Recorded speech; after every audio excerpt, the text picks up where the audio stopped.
Thank you, Laura. So this is a big team effort. The Global Signature Program was awarded to our department. We had a wonderful team in place, myself, Panayiota Kendeou, Veronica Fleri, who is assistant professor in the Department of Educational Psychology, Gregory Travers, who is a postdoctoral fellow in the Department of Educational Psychology, and a number of global partners, one of which is with us today, Krista Muse, who is Canada Research Chair from McGill University. In addition, we had global partners in Spain and Leiden University in the Netherlands. And some of the data that you will see today come from local efforts, but also global efforts, which was one of the goals of this program.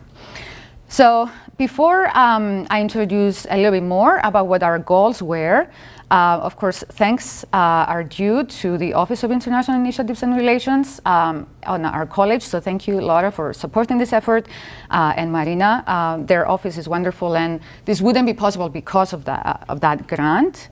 The office of our Associate Dean, Frank Simons, I know he will be joining us a little bit later, but he was generous to support a mass data collection that took place at the State Fair.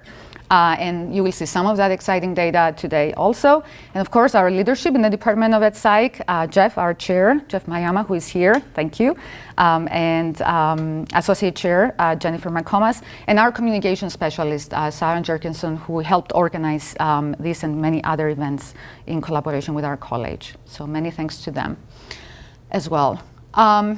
So what were our aims? We focus on reducing the impact of misinformation and misconceptions. And the autism, it's a big area in which our colleagues like Veronica, and I see Jason also in the audience, and many others, that they do work specifically in the context of ASD. They recognize and they worry what that impact may be on decision making in the context of treatments about ASD and the like. So we zoom in specifically on misinformation that pertain to this important topic.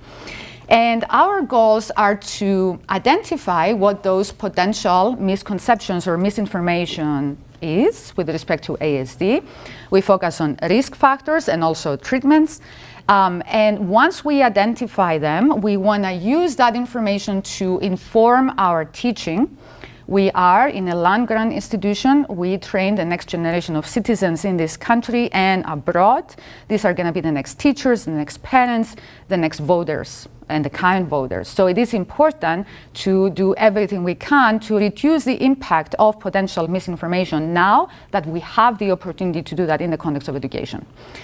So that's ultimately our goal. And at a more global effort, since U of M is one of the leading institutions in the world, we're thinking also offering a global study abroad kind of program that would allow students to be exposed in other cultures and also embed some of those findings in that course as well. Now, all of this built in this very well-known effect that we have in the literature, and we call it the misinformation effect. We suffer from this effect all the time, and we have yet to find effective ways to address it. So what's the misinformation effect? It's the idea that information that is thought to be true at some point of time, for whatever reason, and then it turns out to be incorrect.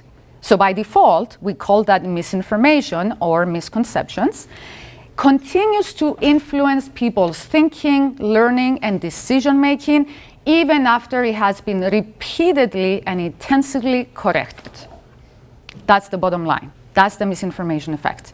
And we do worry about it because of its potential effects, especially in not just reasoning and thinking, but in decision making.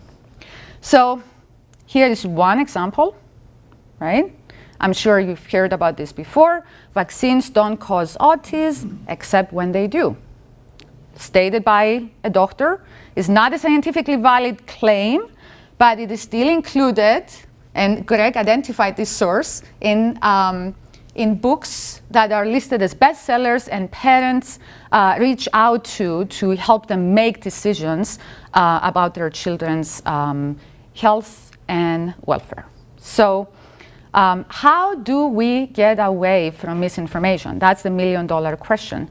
And it's important first to understand why we are so susceptible to it, right? All of us are susceptible to misinformation. So there are a couple of explanations in the literature that I'm just going to share with you really quick. One is our personal worldviews. So what we believe, our identities, they come into play every time when we are presented with information, and especially data.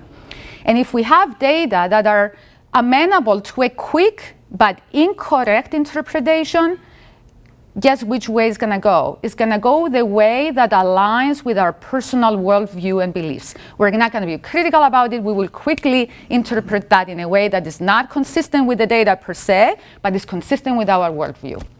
So that's the number one reason why we're so susceptible to it.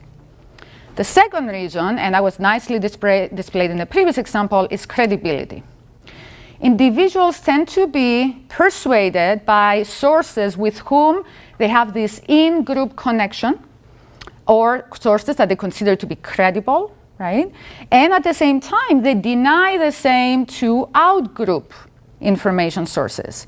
And we saw that playing in action in the recent elections. In-group ideas are easily accepted, out-group ideas are immediately rejected. So that's another reason why we're so susceptible to misinformation. And perhaps the most alarming reason, and I want to throw it out there, is the rejection of science, which is at its highest level ever, based on data. So what is rejection of science? It's the dismissal of well-established scientific results for reasons that are not scientifically grounded. And what is really important about the rejection of science is that level of education, how much you know about a topic, or your scientific literacy is only modestly predictive of the probability that you would reject science. Now, what is predictive? Politics. So what we know from the literature is that trust in science has deteriorated across time, but that has a political color that we need to acknowledge. So for liberals, it was maintained.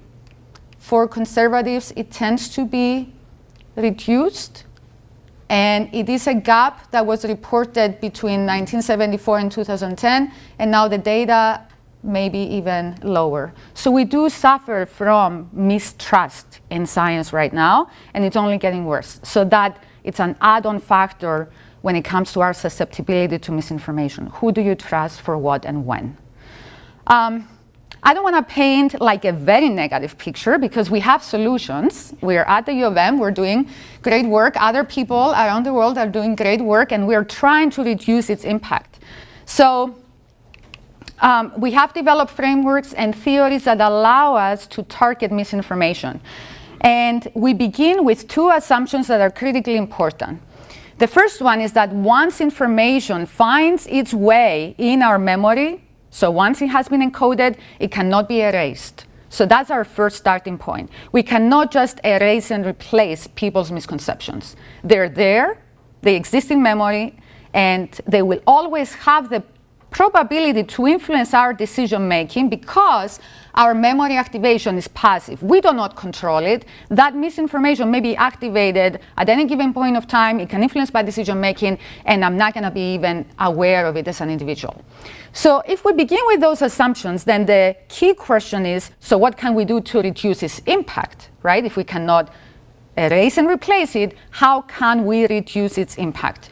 And we identified three conditions that are necessary for that to happen. We call that the coactivation of the correct and the incorrect information. So you need to state the misconceptions in conjunction with the correct ideas. You need to integrate them, so you need to connect them together. And the most important component that determines whether you can reduce its impact or not is whether you create sufficient competition between those two views for the one that is the correct one to win over. And how do you do that? We explore a number of ways, and we're going to share with you some of those effective ways today. So that's the theoretical framework that is guiding this work. So what are you going to hear next? Gregory Travers will begin with the effects of misconceptions. He will talk about the global incidence of misconceptions about ASD causes and the influence of those misconceptions on treatment recommendations. Next, Veronica Flery will talk about effective ways to reduce the impact of misconceptions and specifically the effects of source credibility on treatment recommendations about ASD. And finally, our discussant, Krista Muse, will put everything together for us, and she will talk about reducing the impact of misinformation in general, raising local questions, and making global recommendations. So thank you for being here today. I hope you will enjoy you will get a lot of intellectual stimulation from the data and the information that we will present to you. We thought that the most effective format will be for our presenters to go through and our discussant to put everything together, and then we can open it up for questions and discussion along with the lunch that will follow. So thank you. Greg?